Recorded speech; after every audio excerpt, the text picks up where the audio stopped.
Hey, y'all, and welcome back to Dr. Mandy Unedited, the podcast where we decode academic writing and demystify research. My name is Dr. Mandy, and I'm your new unofficial PhD advisor. And this week, I am talking all about digital literacy, what it is, why it matters, and some tools that you can use to streamline your PhD and research experience. And of course, I'm supplementing this with how-tos and tips over on TikTok. So make sure that you go check out at Life with Dr. Mandy on TikTok. First, I want to start off with talking about why I think digital literacy is important in research and PhDs. I've noticed a lot of people discussing, digital tools and AI, and, some people seem to be all for it, some people to be totally against it.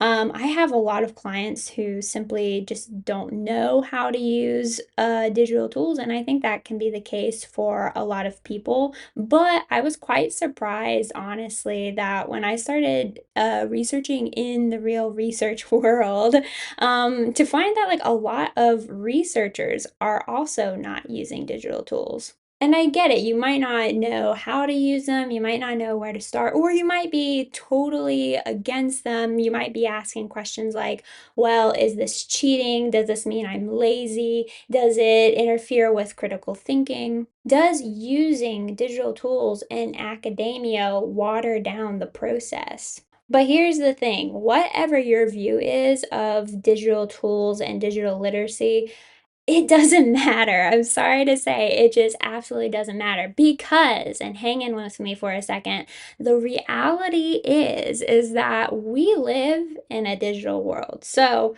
many of us, myself included, are digital nomads. And that means that we grew up in a time where, technology wasn't a prevalent thing necessarily. However, the kids that are growing up now are digital natives. And that means that they've grown up in a digital world and it's ingrained in their lives and in society, and there's no getting away from it. So think about it. The future of research, these people who are kids now, who are going to become researchers and in the future, they will be using lots of digital tools in their research, whether we like it now or not. So I know a lot of people worry about, kids losing skills with technology. And I know a lot of people want to ban technology and especially AI from universities and higher academics, but it's going to get used whether we like it or not. So I think that we currently, in the now, in the present time, have the responsibility to teach digital skills and literacy responsibly and ethically and integrate it into our research so that we can start to build the standards that researchers will use in the future. I think that research will look very different in the future because of technology. And I think now we have an opportunity as current researchers to set a precedent for how it will be used. So let's just talk about how we can use digital tools and digital literacy now to enhance that. So let's talk about what digital skills can be in research. It's not just about knowing how to use a Word document or Google Scholar. It can be about critical engagement with digital tools, right? Like, can you evaluate sources? Can you organize your research without losing your mind? Can you spot AI generated nonsense in a journal article? And it's also about agency. Digital tools gives you the ability to choose things that work for you to make your processes more efficient, not just what, everyone else in the research world might be using.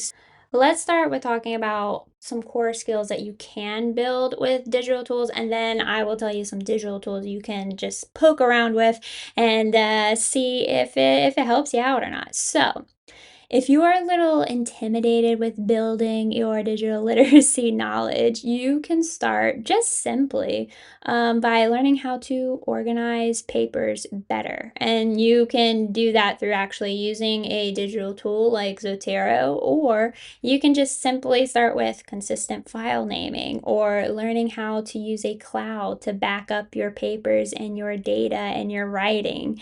You can also, just strengthen your skills using search engines and sources. I know, that is a really complicated area for a lot of people, but learning how to use search engines can be a really vital digital skill.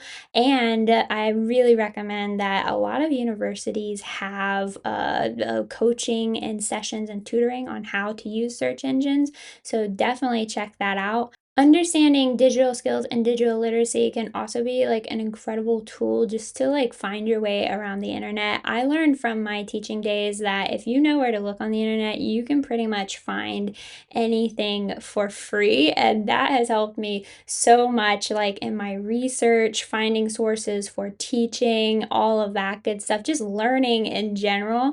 So, really just understanding how to navigate the internet in that way can just be a good digital literacy skill as well. You can also learn, digital tools to help you with citations and reference formatting as well. You would be surprised when I edit dissertations and theses how many people are still trying to do all of that stuff when there are so many really good tools out there to help you do that literally in one click. And okay, last thing, I really encourage you, and I know that it's a very scary word, but I really encourage you to build your AI literacy as well, okay? Know what AI can and cannot do. You can use AI for brainstorming, fact checking. You can use it like sometimes when I'm not sure how to format something in APA correctly and I'm not finding like a really clear rule in the manual, I can, just check it with AI. And so, with that conversation comes the whole thing about, like AI is not perfect. It definitely makes a lot of mistakes. I have witnessed it in the past, give me bogus links or make up citations. So you definitely need to use AI as kind of like a double checking tool instead of trying to actually be like the first source to find things. When it comes to things like, like kind of like organizing your brain with like the brainstorming and the outlining and stuff like that, yeah, you can definitely use AI right off the bat. But if you want to use AI for like kind of further into research, you definitely need to use it, yeah, as a double check, as a secondary instrument, not as your first go-to. So I would really encourage people to look up how to use AI ethically and responsibly because there's so many good things that AI can do for you, but it is definitely not for writing entire portions of your paper for you. I've heard so many horror stories of people doing that, and guess what? They get caught every time. So, anyway, getting off the tangent about AI, here are some tools that I swear by that I encourage everyone to check out. And I think most of these are really good, especially for beginners if you want to dip your toe into learning a little bit more about digital tools. So, first of all, the biggest one, if there's no takeaway from this today, please check this one out, is Zotero. Zotero is great for citations, references, paper organization. I love Zotero because it's completely free. It syncs across all of your devices. So if you have papers saved on your desktop Zotero, you can open it in your phone. You can make notes directly in Zotero. You can also highlight your papers, put notes on the papers.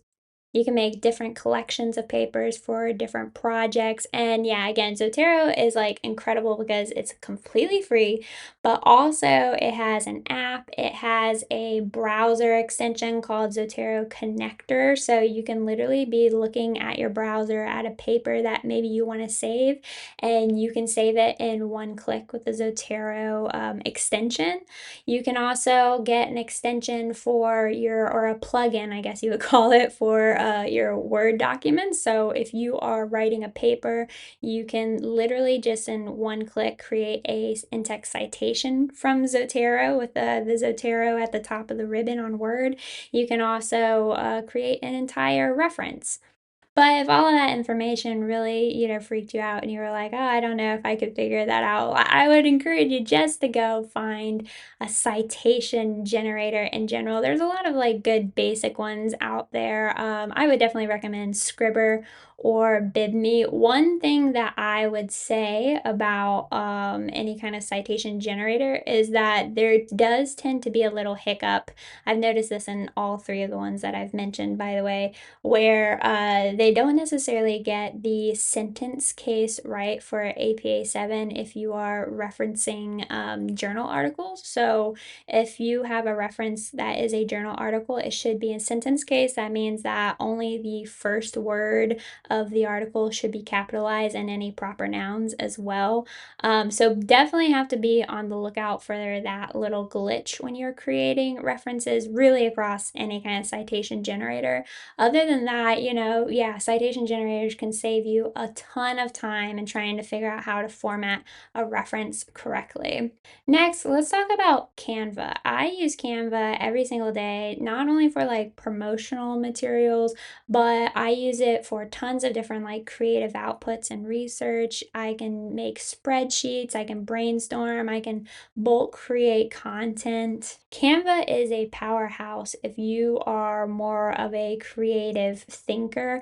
I really would recommend if there is anything you are going to pay for, that I think like the paid for version is like $13 a month or something like that.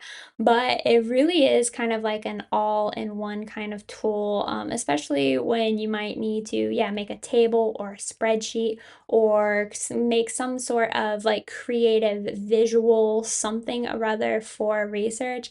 Canva is definitely the thing that you can use it for. And now let's talk about cloud backups. I would recommend, I know a lot of universities right now are using Microsoft kind of like as a hub for emails and stuff like that. Microsoft tends to come with OneDrive.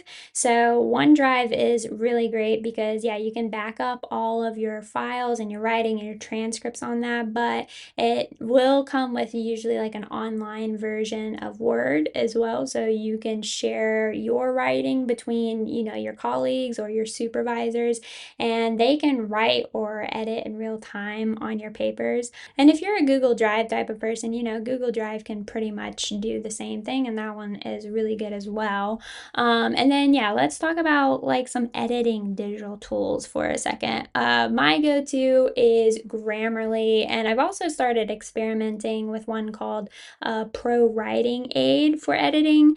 I find that, all of these kind of like editing apps these days have like the get the pro version or like make your writing better kind of ads, and like I find those really annoying. I've been using Grammarly for like decades now. I don't know how long it's been, but it's been a very, very long time. So I've kind of like witnessed it transform from, just like, a good basic editing thing, and now it's, all of these like ads and stuff. So yes, that is annoying, but let me tell you, you do not need anything else other than the basic features that these editor apps come with, okay? You don't need to like learn how to write more professionally or blah blah blah blah blah. I think that's just kind of pointless. Like really, you could go over to an AI and drop in like something that you want to say and say, hey, can you make this sound more professional?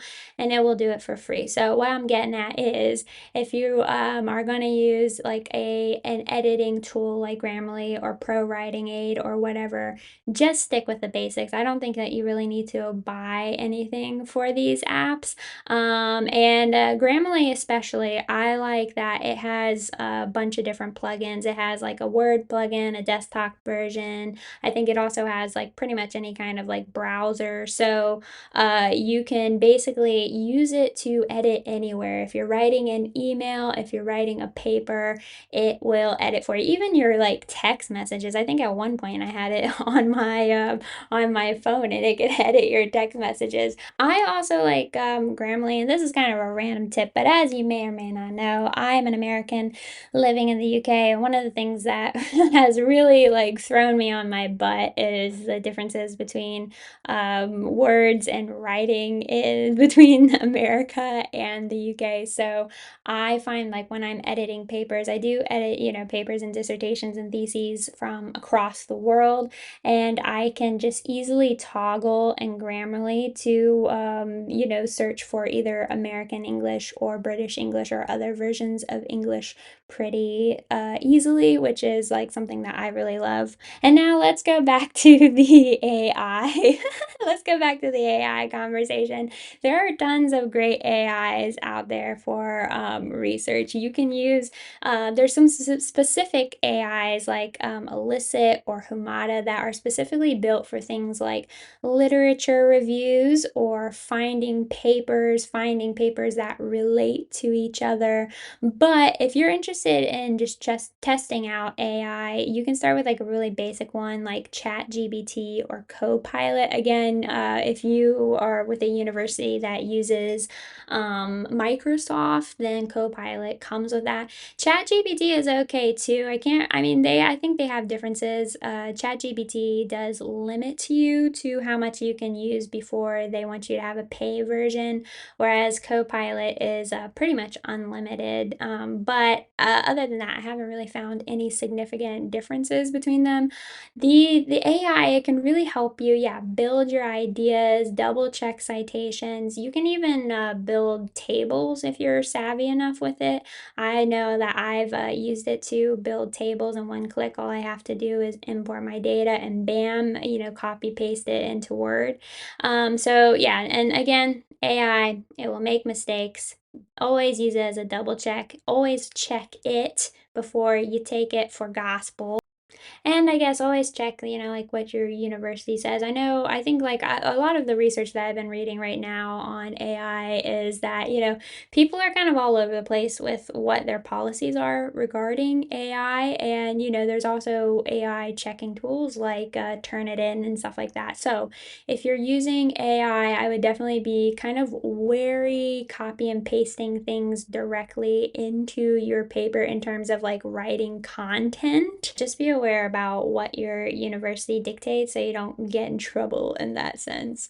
And now let's talk about analysis tools. Yeah, again, this is the thing that like really, really bugs me in the real research world is that people just don't know how to use analysis tools, or they get really scared about it. I know that like things like SSPS or in vivo can be really scary. I remember in my PhD program, there was an SSPS course that anyone, no matter if you're qualitative or quantitative, had to take. And there was literally people dropping out of the entire PhD program because they did not want to take the SSPS course. They're like, oh, I'm bad at math, blah, blah, blah, blah, blah. But the reality is, and like really for any of these tools that I mentioned, there are so many YouTube videos out there on how to use.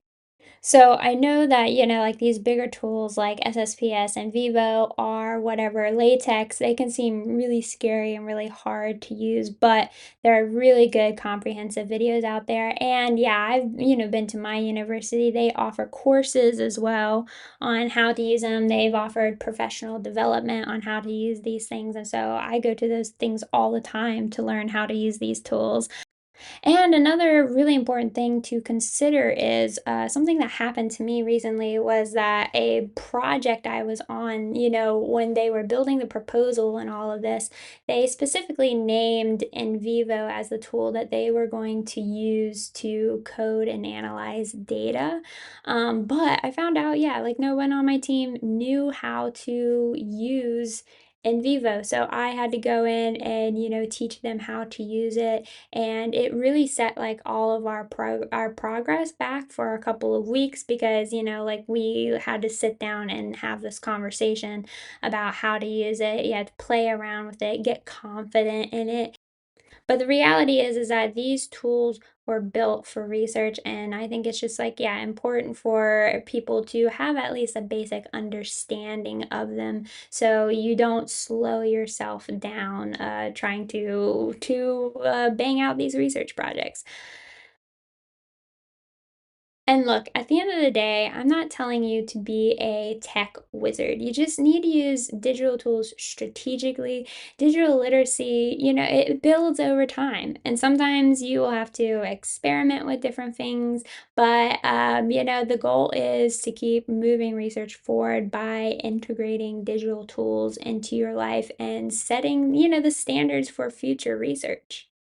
So, with that being said, go out there, be brave, find a digital tool, just to experiment with it. See, if it does change your life a little bit. If not, that's okay, but don't let yourself be struggling because you want to do things manually because that's what you know how to do when there's something that could kind of be pretty basic out there to help you out.